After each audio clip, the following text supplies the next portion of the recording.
Pada tahun 1957, penulis Amerika Serikat, ahli international relation dari California, James Warren Coase berhasil meyakinkan pemerintah Belanda untuk membuka dokumen rahasia tentang Perang Aceh.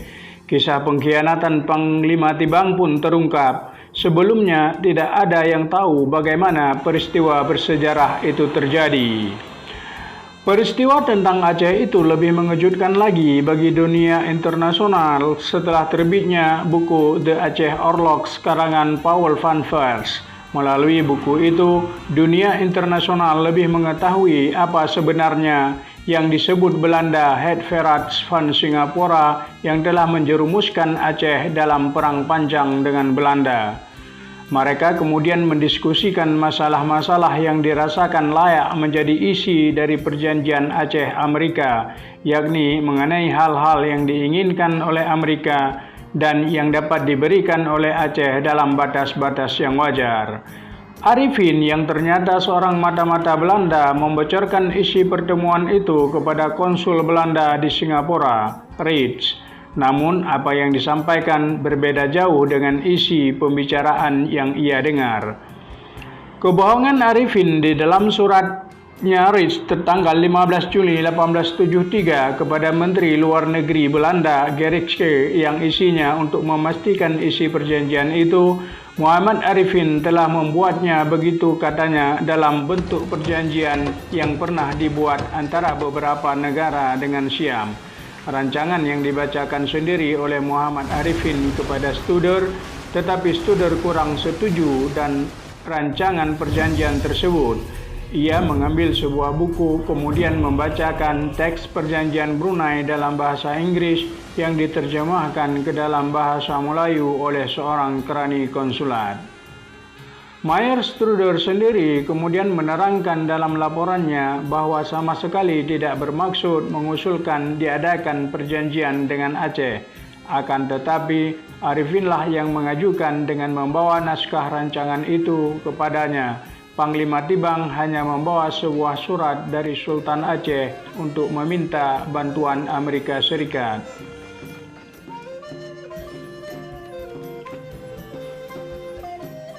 Laporan Reeds tersebut menimbulkan kegemparan di Batavia. Sebuah telegram yang mengandung pokok-pokok soal yang terdapat dalam laporan Reeds dikirim oleh Loudoun ke Den Haag. Pada tanggal 18 Februari 1873, Menteri Luar Negeri Belanda memohon kepada Raja untuk menjamin keamanan di Aceh seperti yang diwajibkan oleh Perjanjian 1824. Pada hari yang sama, Menteri Luar Negeri Belanda meminta kepada Washington dan Roma untuk menyangkal tindakan-tindakan konsulnya di Singapura dan menjernihkan persoalan bersama dengan negara-negara besar lainnya atas dasar bahwa perlindungan terhadap perdagangan di perairan Aceh menjadi kewajiban Belanda.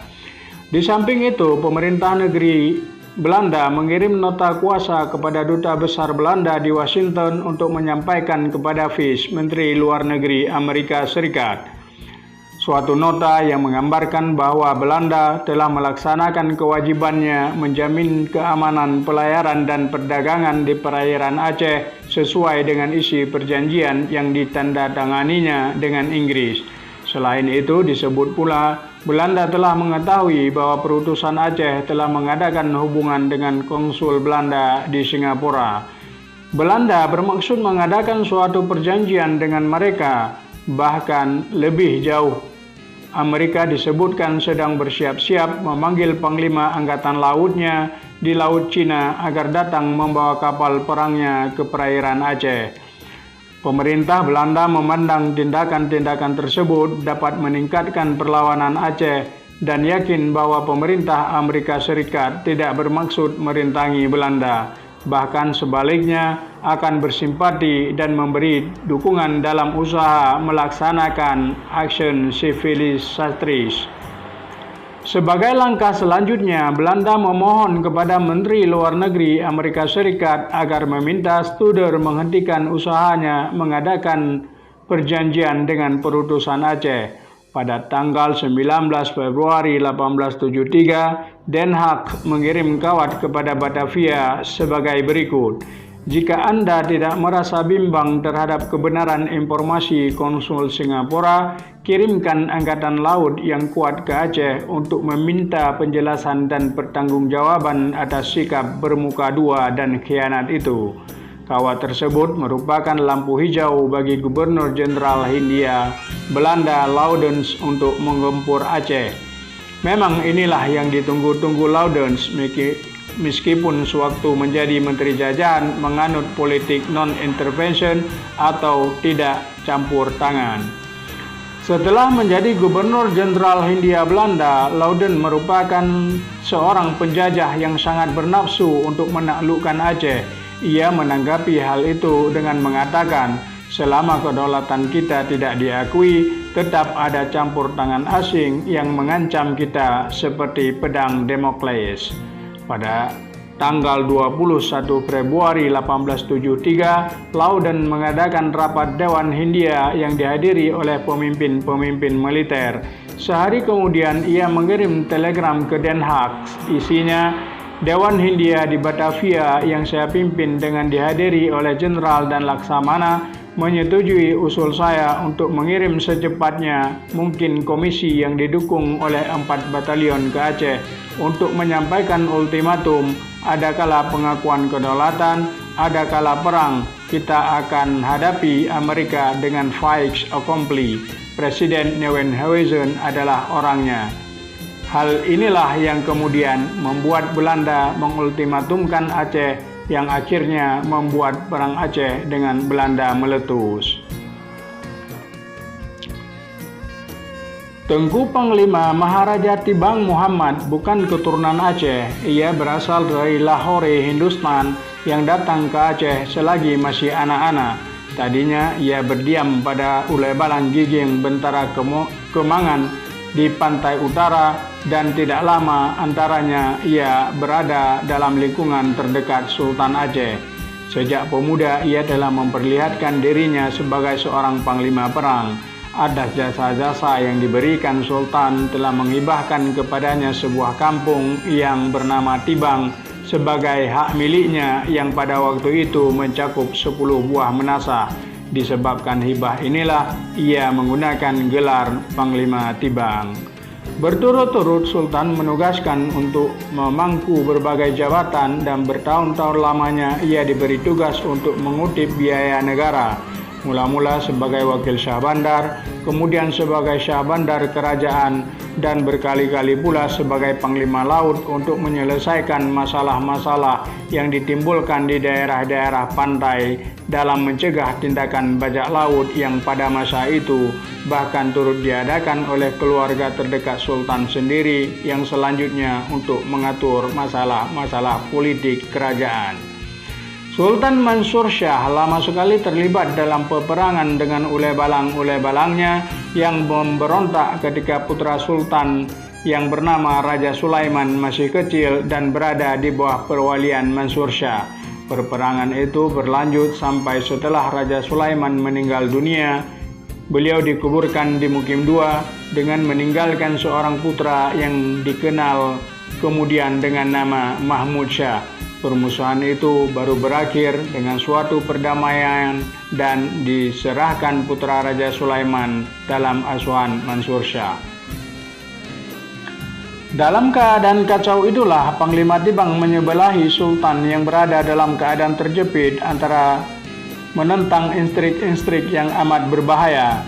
Dalam keadaan itu timbul keyakinan pada Panglima Tibang bahwa hanya dengan diplomasi luar negeri sajalah wibawa Sultan dapat dipulihkan. Itulah sebabnya mengapa Tibang atas nama Sultan diutuskan untuk mengadakan perundingan dengan pemerintah Belanda. Pada waktu diadakan perundingan yang disusul kemudian dengan pecahnya perang pada tahun 1873, Sultan benar-benar menjadi tawanan di tempat kediamannya sendiri. Ia diancam oleh para ulebalang supaya menyerahkan Panglima Tibang untuk dihukum karena Panglima Tibang bermaksud hendak menjual Aceh kepada Kompeni Belanda. Pernyataan perang oleh Belanda dan tembakan-tembakan meriam yang dilepaskan oleh kapal-kapal perangnya Demikian terpikir oleh Panglima Tibang, merupakan tantangan besar dalam menghadapi para ulebalang yang selama ini menganggapnya sebagai salah seorang pengkhianat Aceh.